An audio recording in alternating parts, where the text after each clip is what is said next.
इससे पहले जो एक्सरसाइज थी हमने डिस्कस की है ई की पावर एक्स कॉस एक्स, इसमें क्या है कि क्वेश्चन तो उसी टाइप के होंगे, लेकिन होगा क्या जैसे कि अगर आपके पास एक से ज़्यादा फंक्शन है, यानी वहां पर क्या था, या तो ई की पावर एक्स था या एक्स था, लेकिन यहाँ दोनों जो ना मल्टीप्लाई में प्रोडक्ट में, अगर ये प्लस में होते तो अपन अलग कर लेते इसके साथ इसके साथ, लेकिन ये मल्टीप्लाई में है। तो इस चैप्टर में जो है इस टाइप के क्वेश्चन आएंगे जिसमें एक एक्स है और फॉलोड बाय एनी फंक्शन की पावर एक्स है। तो इस टाइप का जब क्वेश्चन होगा तो इसका फार्मूला क्या होगा, इसका फार्मूला ये होगा, ये जो ई की पावर एक्स है ये इधर जाएगा और अपनी प्लस वैल्यू इसमें ऐड कराएगा। यानी पहले क्या होता था, अगर एक्स नहीं होता था तो ये इसमें यहाँ वैल्यू ऐड करा देता था और आंसर आ जाता था।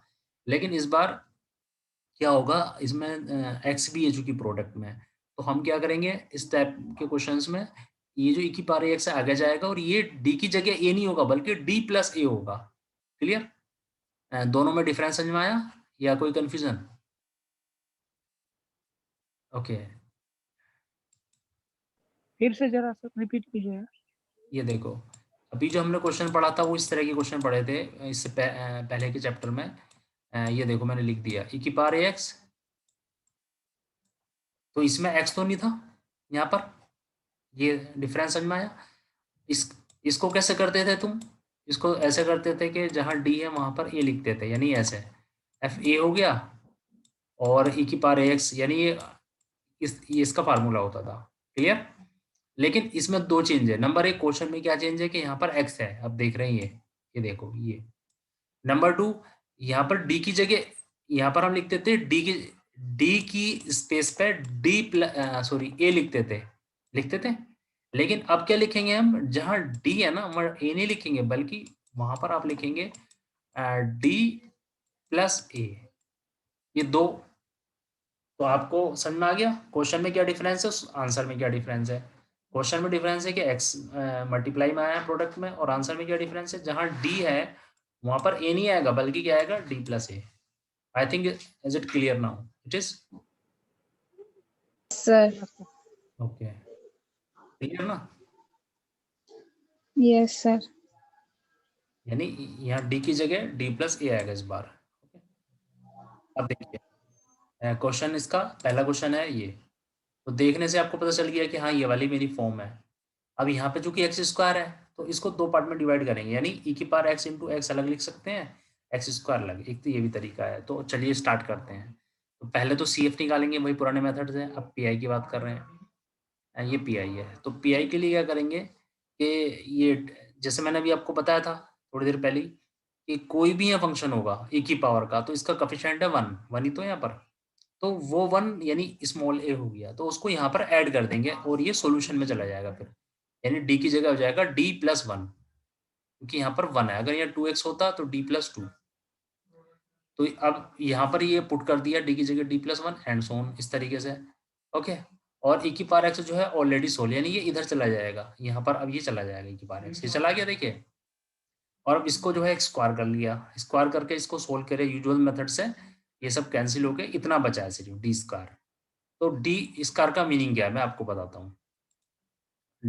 वन अपॉन डी होता है इंटीग्रेशन, डी स्क्वायर का मतलब है वन अपॉन डी, दो बार एक्स स्क्वायर। इसका मीनिंग क्या है, सिर्फ ये मीनिंग है इसका कि integration integration x square D x, एक इसके साथ हो गया और एक डी एक्स इसके साथ हो गया, यानी आंसर कितना आएगा, एक्स स्क्वायर का एक्स क्यूब अपॉन थ्री और फिर इसका इंटीग्रेशन एक्स की power four upon three into four, यानी 12।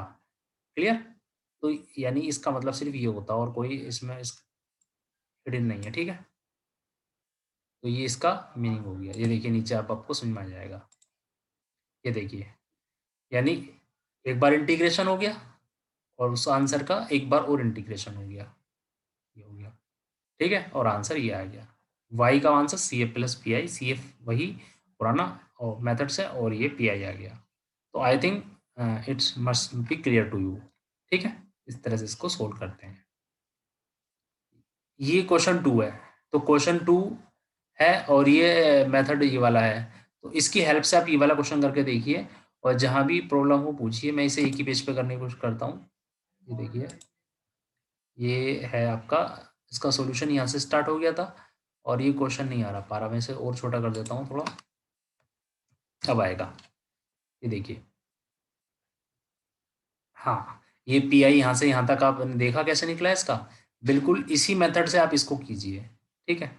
अगर आप इसको कर लेते हैं इसी मेथड से, कैसे लिखेंगे, P I is equal to 1/d² - 5d+6 आएगा यहाँ पर, और यहाँ पर आएगा e की पावर 2x और x स्क्वायर की जाएगा x, बिल्कुल सेम है। यहाँ पे कीजिए, बिल्कुल एक एक लाइन ऐसी ऐसी कीजिए जैसे इसमें हुआ है, और 5 मिनट में आपका आंसर आ जाएगा। अब मुझे इसका आंसर 5 मिनट में बताइए, ठीक है। मैं आपको 5 मिनट दे रहा हूँ।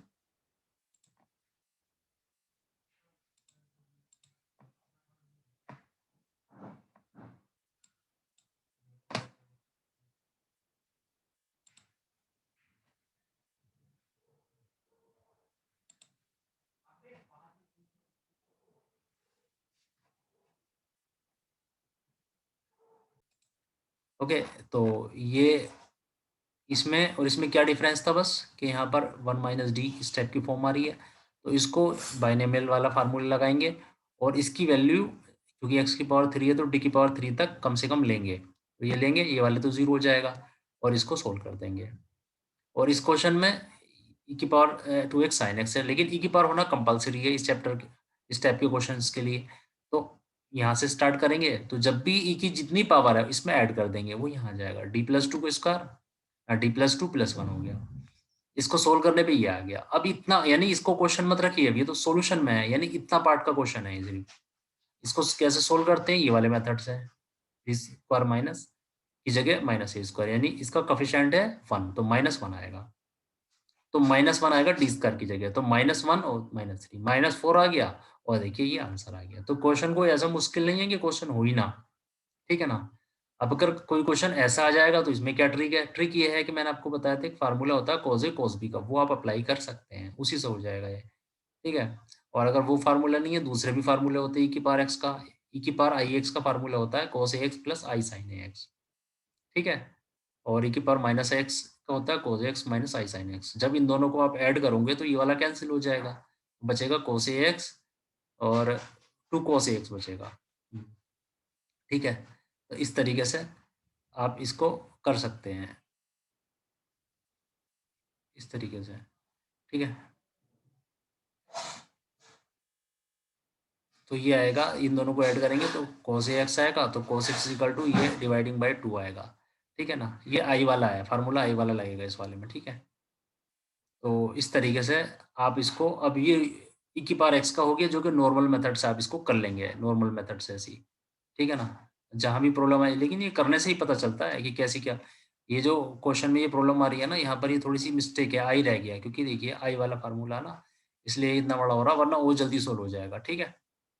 ओके, तो इस तरीके से, अब जैसे ये क्वेश्चन है, तो ये क्वेश्चन कोई हार्ड नहीं है, इसमें क्या करना है आपको, सोल्व करना पहले, उसके बाद ये कंडीशन लगानी है, जैसे मैंने आपको ये क्वेश्चन कराया था ना ऐसा। तो जब इसको नॉर्मल मेथड से आप सोल्व करेंगे, जो आपने सीखा है, तो ये आएगा, ये देखिए। अभी हालांकि इतनी आसान नहीं है कि ऐसे ही आ जाएगा, आप आधे घंटे में कर पाएंगे इसे। तो y = ये हो गया, तो ये आएगा।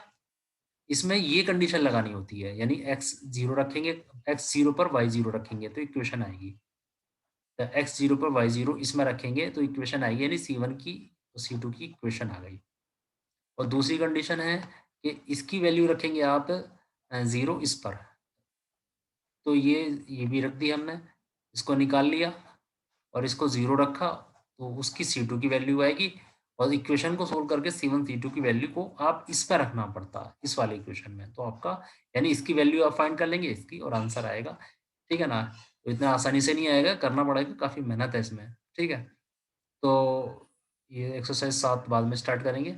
एक्सरसाइज 6 में ये क्वेश्चन थे, इसमें ये कम क्वेश्चन इसलिए है क्योंकि इसका क्वेश्चन बहुत काफ़ी लेंथी होता है। तो आप क्या कीजिए, क्वेश्चन नंबर 9 10 9 10 या सिर्फ 10 ही कर लीजिए, तो आपको बाकी सारे समझ में आ जाएंगे, ऊपर के जितने हैं, ठीक है। तो 10 का कंसेप्ट मैंने आपको बता दिया है। तो अटेंडेंस आप लोगों की हो गई है, 10 कर लीजिए, कोई प्रॉब्लम हो तो मुझसे आप पूछ लेना, ठीक है। Okay, okay sir. क्योंकि यही होमवर्क काफ़ी ज़्यादा हो गया, तो और बताने से कोई फ़ायदा नहीं है, ठीक है चारू। Okay, yes sir. चलिए ठीक है, ओके, अटेंडेंस हो गई, हैव ए नाइस डे, मिलते हैं फिर, हाँ। Same to you sir, thank you sir.